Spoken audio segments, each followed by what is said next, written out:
Hello viewers, আসসালামু আলাইকুম।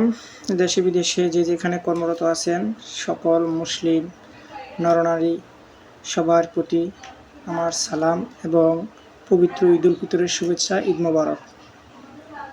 আজ আমি এই ভিডিওটা নিয়ে আসছি এই জন্য যে আজকে আমি কিছু বিষয় আপনাদের সাথে শেয়ার করব, যদিও বা এই বিষয়গুলো আরও আগে আপনাদের সামনে আসা উচিত ছিল, কিন্তু আজ যখন আমি নামাজের পরে ফেসবুকে যখন চালাচ্ছিলাম তখন দেখলাম যে কিছু বিষয় সমাজের চিত্র দেখলাম, নামাজের চিত্র, যেটা আসলে কাম্য নয়।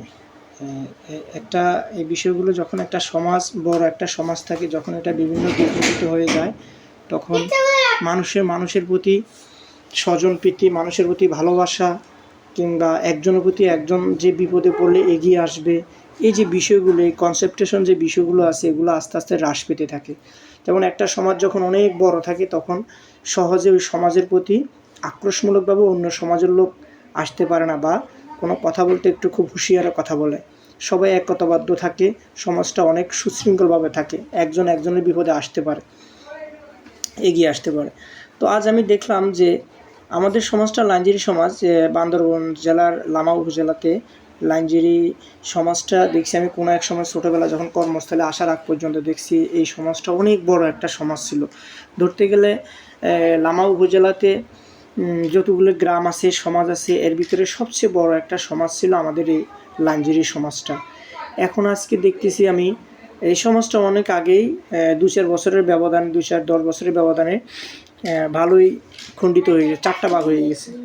দেখলাম একটা আজকে পশ্চিম লাইনজিরি একটা সমাজ, তারপরে ফকিরপাড়া সিলেটিপাড়া একটা সমাজ, তারপরে ফকিরপাড়া একটা সমাজ, লাইনজিরি মেইন পয়েন্ট একটা সমাজ।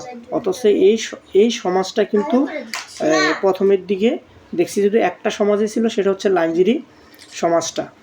তো এখন আজকে দেখলাম আমি এই বিভিন্ন জায়গায় ঈদের জামাত হচ্ছে।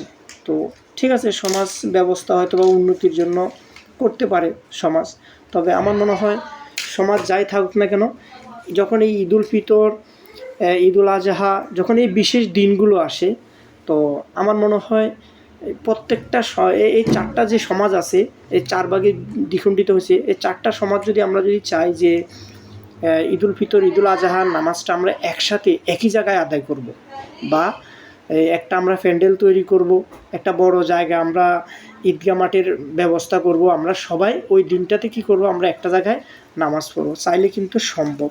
তাতে করে কি হয়, অনেকের সাথে অনেকের পরিচিত আবার পুনরায় বাড়ে, সৌহার্দ্যপূর্ণ আচরণ বাড়ে, আবার একজনের সাথে একজনের দেখা হয়। সেই যে কবে দেখা হয়েছে, দেখা যাচ্ছে এখন সমাজ ব্যবস্থা এরকম বিভিন্ন দ্বিখণ্ডিত হওয়ার কারণে একজন একজনকে চিনে না।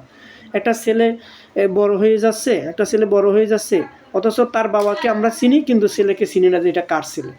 তো আসলে বিষয়গুলোকে আমরা যে সমাজে হই না কেন, আমরা দেশের যে প্রান্তে থাকি না কেন, যদি সমাজ বিভিন্নভাবে দ্বিখণ্ডিত হয়েও যায়, তারপর আমরা চেষ্টা করব এই বিশেষ দিনগুলোতে আমরা সবাই যেন একসাথে নামাজ আদায় করতে পারি, সবাই যেন আমরা একসাথে একটা জায়গায় যেন এসে যেন কি আমরা মিলিত হতে পারি। এই সৌহার্দ্যপূর্ণ আচরণের জন্য আমাদের সবার উচিত এই বিষয়গুলো নিয়ে সামনে থেকে সিদ্ধান্ত গ্রহণ করা। আসসালামু আলাইকুম।